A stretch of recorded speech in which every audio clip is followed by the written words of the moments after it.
So what should I do? Who should I be? Should I choose? Who should I choose? Don't know what to do. You feeling this pain? Is it true enough? Is it true? If I'm lost in the mood of being somebody unusual, yeah. No, being somebody unusual, yeah. So what should I do? Who should I be? Should I choose?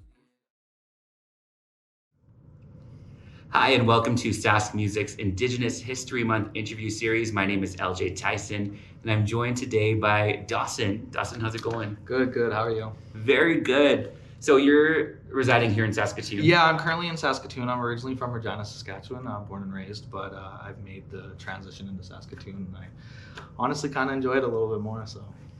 And what brought you to Saskatoon? Well, my girlfriend lives here, and I just think the music scene is a little more developed in Saskatoon. So I just chose to come here and just kind of get away from everything in Regina and just kind of like pursue my stuff in my own downtime and be able to focus so much on my music.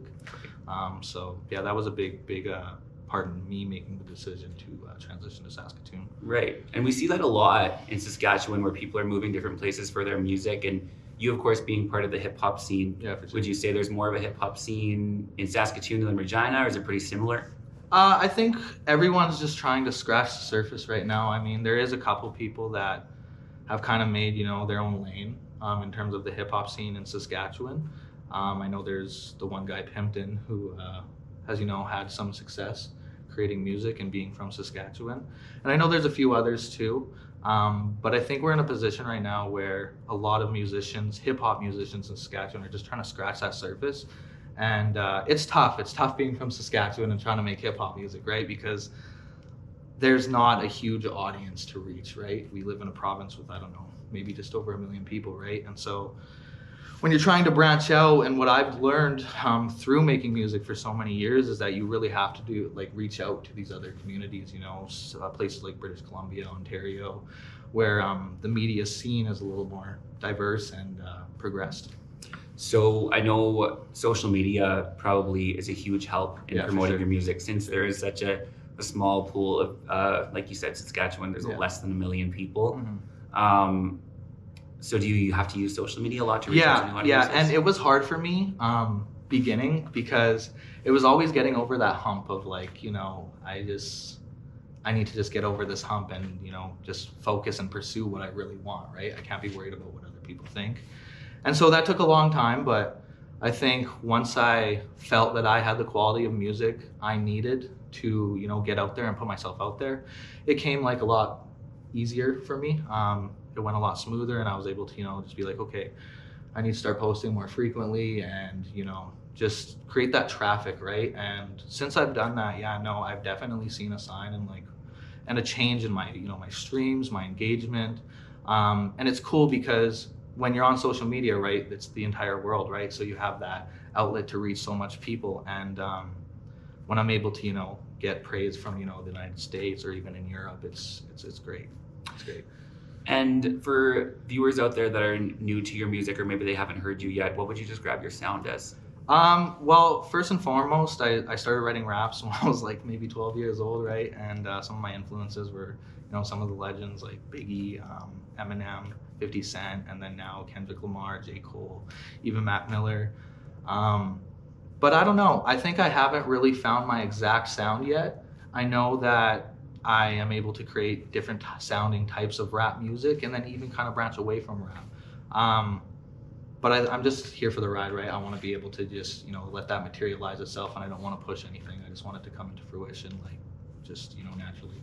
Well, it sounds so cheesy, but it's about that journey. Yeah, right? no, legit. Yeah. It's really about that journey. No destinations, Yeah, the journey. yeah. You had mentioned you want to try some pop stuff out. When's Yeah. that coming down the line? Well, I have released a couple tracks that are more pop-centric, but I'm actually working on my album right now, which is basically based all on, a rap genre, rap-heavy type project.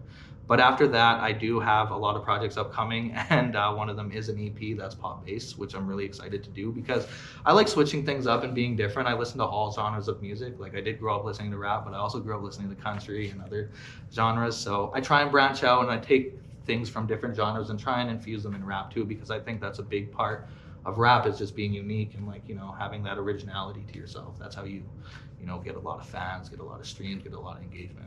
Right. You mentioned that you know quite a lot about your Indigenous background. Yeah, for sure. Does that play a part in your music, your lyrics? 100%. I think when I'm writing, obviously I come as like white passing, right? And so when I'm writing music, a lot of the times when I'm writing about the struggles of what I see regarding my culture, and I might not even be super specific, a lot of it is subliminal, you know what I mean? Because I want it to reach a broader audience. I want them to think of how they feel when they're listening to my music, right? And so I will talk about things I've seen that my friends go through, you know what I mean? I've been pulled over with the cops with 4 white boys, and I've been pulled over with 4 brown boys, and it goes a lot different, you know what I mean? So just, you know, keeping that in mind when I'm writing music. I really try and tell stories for other people. It used to not be that way, but once I've kind of branched out and gone a little better at writing, that's where I saw the opportunity to be like, like I'm going through all this stuff from an outside perspective, and maybe I can gain some inside perspective by talking with the people that have endured that, as well as just writing that music, right? So yeah, it's been super important for me, and yeah, that's one of like the main focal points of my music, I think, is just to get people to feel how I feel. And I know that people are going through the same things. There might be differences in situations, but more often than not, a lot of people are going through the same stuff. So if they're able to relate, then all the better. If you could recommend another Indigenous hip hop rap artist to our viewers out there, who would that be? I like Dreezus. Dreezus is good. Nice. Yeah, he's dope. I like him a lot. I'm trying to think of some others right now. But yeah, he's definitely the first that comes off of the top of my head. I used to listen to Joey Styles back when I was a kid. Everyone did. Yeah, exactly. And I still listen to him every once in a while for sure. So those are 2 guys that I definitely looked up to. I know there's Def 3 too. I'm pretty sure he's Indigenous as well, and he's situated in Vancouver.